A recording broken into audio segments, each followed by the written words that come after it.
Hello everyone, आज की video में हम जीडीपी की मीनिंग को समझने वाले हैं बहुत ही इजी टेक्निक के थ्रू। सबसे पहले हम वर्ड ब्रेक डाउन के थ्रू इसको समझेंगे, एक एक वर्ड को ब्रेक डाउन करेंगे और फिर उसका मीनिंग समझेंगे, और इस तरह हम ओवरऑल मीनिंग को समझ सकते हैं कि जीडीपी का मीनिंग क्या होता है। तो सबसे पहले हमारा आता है वैल्यू। वैल्यू का मीनिंग होता है payment made in returns of factors of production. तो इसका ये मीनिंग होता है कि जैसे कि हम डॉक्टर्स के पास जाते हैं फॉर ट्रीटमेंट, तो कुछ भी हम पेमेंट करेंगे अपने इलाज के लिए और डॉक्टर हमको क्या कर रहा है, सर्विस प्रोवाइड कर रहा है, तो ये जीडीपी का पार्ट होगा, क्योंकि हम पेमेंट कर रहे हैं और डॉक्टर हमें कुछ सर्विस दे रहा है। और इसका दूसरा एग्जांपल है कि गवर्नमेंट जब हमें ट्रांसफ़र करती है money as an unemployment benefit, तो इसको ट्रांसफ़र पेमेंट में काउंट करते हैं और ये जीडीपी का पार्ट नहीं कंसिडर किया जाता।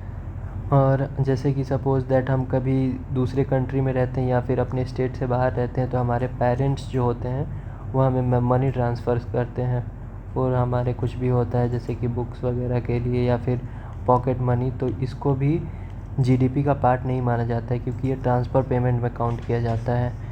और इसमें कुछ भी सर्विस हम लोग नहीं प्रोवाइड कर रहे हैं और इसके वजह से हमें पैसे नहीं मिल रहे, सिंपली ट्रांसफ़र पेमेंट होता है हमारे पेरेंट्स के थ्रू हमारे पास, तो इसको भी जीडीपी का पार्ट नहीं कर। दूसरा हमारा मीनिंग आता है final goods and services. Goods and services में फाइनल गुड्स को काउंट किया जाता है, जैसे कि दो टाइप के गुड्स हो गए।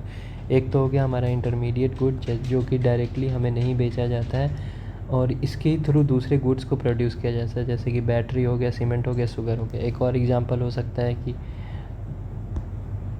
इसका एक और एग्जांपल है कि जब भी हम कोई रेस्टोरेंट में जाते हैं तो हमको जो फूड ऑर्डर करते हैं तो उसमें सॉल्ट मिक्स होता है, तो वो सॉल्ट को इंटरमीडिएट गुड में काउंट करते हैं और इंटरमीडिएट गुड को जीडीपी का पार्ट नहीं माना जाता है, बल्कि फूड जो होता है ये फाइनल गुड होता है। तो जीडीपी में कुछ भी जो प्रोड्यूस हो रहा है जो फाइनल गुड है उसको काउंट किया जाता है, जैसे कि कुछ भी जो डायरेक्ट कंजम्पशन हो जाए, स्मार्टफोन को डायरेक्ट माना जाता है, क्लॉथ्स को डायरेक्ट माना जाता है, ये सीमेंट को इनडायरेक्ट, बैटरी इनडायरेक्ट। बैटरी से ही स्मार्टफोन प्रोड्यूस हो रहा है तो battery will be considered intermediate, लेकिन स्मार्टफोन को हम लोग मानेंगे कि वो फाइनल गुड है और फाइनल गुड ही हमारे जीडीपी का पार्ट होता है।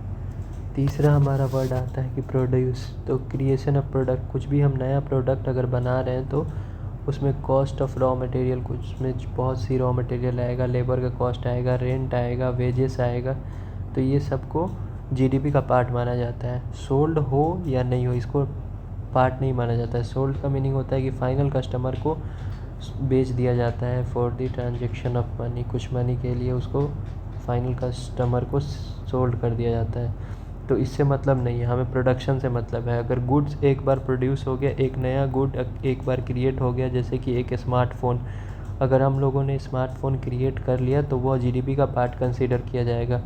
इससे मतलब नहीं है कि वो फाइनल गुड्स प्रोड्यूस होकर के कस्टमर को बेचा जा रहा है कि नहीं, वो mainly production is more essential. और चौथा हमारा वर्ड है इन अ ईयर, मतलब जीडीपी एक पूरे साल के लिए कैलकुलेट की जाती है, इसलिए इसका फ्लो वेरिएबल बोलते हैं, over a period of time. Stock variable होता है कि जो कि एक स्पेसिफिक पॉइंट ऑफ टाइम हो, जैसे कि बैंक बैलेंस। बैंक बैलेंस कुछ भी, जैसे कि मंथ हो गया जनवरी एक स्पेसिफिक पॉइंट ऑफ टाइम में हमारा है, लेकिन इन अ ईयर को फ्लो वेरिएबल बोलते हैं। और ये हमारा रैंकिंग हो गया nominal GDP ranking by IMF.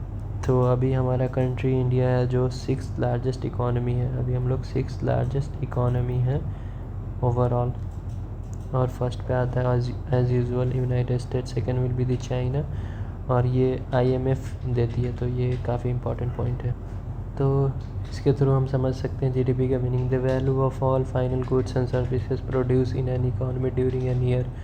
तो हमने वैल्यू का मीनिंग समझ लिया कि कुछ भी होता है जो कि पेमेंट, अगर returns of factors of production, final good को काउंट करते हैं, इंटरमीडिएट को नहीं, और सोल्ड को नहीं, प्रोड्यूस पे फोकस रहता है, और फिर हमारा ईयर पे जो कि फ्लो वेरिएबल है। तो इसके थ्रू हम इजीली जीडीपी का मीनिंग समझ सकते हैं। Thank you.